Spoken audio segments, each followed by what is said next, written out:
പരിശുദ്ധ മാതാവിന് വണക്കമാസം 10-ാം തീയതി. അവൻ ഇത് അരുൾ ചെയ്തുകൊണ്ടിരിക്കുമ്പോൾ ജനക്കൂട്ടത്തിൽ നിന്നും ഒരു സ്ത്രീ ഉച്ചത്തിൽ അവനോട് പറഞ്ഞു, നിന്നെ വഹിച്ച ഉദരവും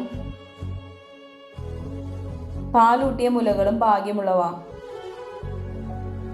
പ്രാർത്ഥന. ദേവമാതാവ് പരിശുദ്ധ കന്യകേ, അവിടുന്ന് ദൈവദൂതന്റെ സന്ദേശത്തിന് നിന്റെ വചനം പോലെ എന്നിൽ ഭവിക്കട്ടെ എന്ന് വാക്കുകളിലൂടെ മനുഷ്യാവതാര രഹസ്യത്തിന് സമ്മതം നൽകി മനുഷ്യവർഗത്തിന്റെ പരിത്രാണ കർമ്മത്തിൽ സഹകരിച്ചു. സ്വാതന്ത്ര്യ ദുർവിനിയോഗത്താൽ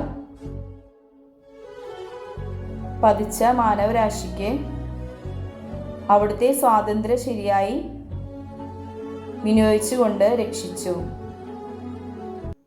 ഞങ്ങൾ ദൈവമക്കളുടെ യഥാർത്ഥ സ്വാതന്ത്ര്യം എന്താണെന്ന് മനസ്സിലാക്കി അതനുസരിച്ച് ഞങ്ങളുടെ സ്വാതന്ത്ര്യത്തെ ശരിയായി വിനിയോഗിക്കുവാനുള്ള അനുഗ്രഹം നൽകണമേ.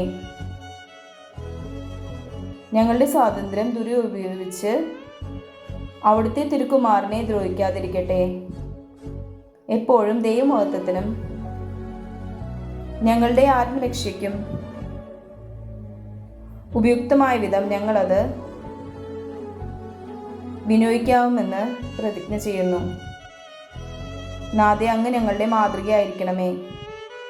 ഞങ്ങളുടെ സ്വാതന്ത്ര്യത്തെ ശരിയായി വിനിയോഗിക്കുവാൻ ഞങ്ങളെ പഠിപ്പിക്കണമേ. അനുസരണം ഏറ്റവും വലിയ സ്വാതന്ത്ര്യമാണെന്ന് ഞങ്ങൾ മനസ്സിലാകട്ടെ. എത്രയും ദയാളമാതാവേ, നിന്റെ സങ്കേതത്തിൽ ഓടിവന്ന് നിന്റെ ഉപകാര സഹായം അപേക്ഷിച്ച് നിന്റെ അപേക്ഷയുടെ സഹായത്തെ ഇരുന്നവരിൽ ഒരുവനെങ്കിലും നിന്നാൽ കൈവിട്ടപ്പെട്ടു എന്ന് ലോകത്തിൽ കേൾക്കപ്പെട്ടിട്ടില്ല എന്ന് നീ നനച്ചുകൊള്ളണമേ.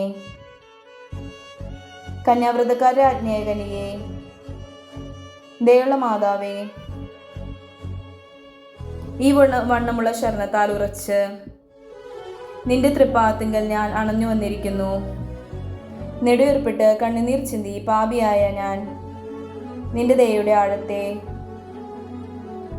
കാത്തുകൊണ്ട് നിന്റെ തിരുമുൻപിൽ നിൽക്കുന്നു. അവതരിച്ച വചനത്തിൻ മാതാവേ, എൻ്റെ അപേക്ഷ ഉപേക്ഷിക്കാതെ ദയാപൂർവം കേട്ടരുളണമേ. ആമേൻ. ജന്മമില്ലാത്ത ഉത്ഭവിച്ച ശുദ്ധമറിയമേ, പാപികളുടെ സങ്കേതമേ, ഇതാ നിന്റെ സങ്കേതത്തിൽ ഞങ്ങൾ തേടി വന്നിരിക്കുന്നു. ഞങ്ങളുടെ മേലലിവായിരുന്നു ഞങ്ങൾക്ക് വേണ്ടി നിന്റെ തിരുക്കുമാരനോട് പ്രാർത്ഥിച്ചു കൊള്ളണമേ.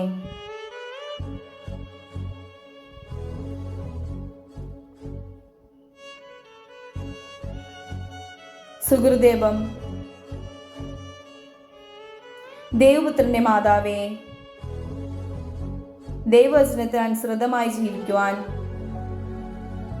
ഞങ്ങളെ പഠിപ്പിക്കണമേ.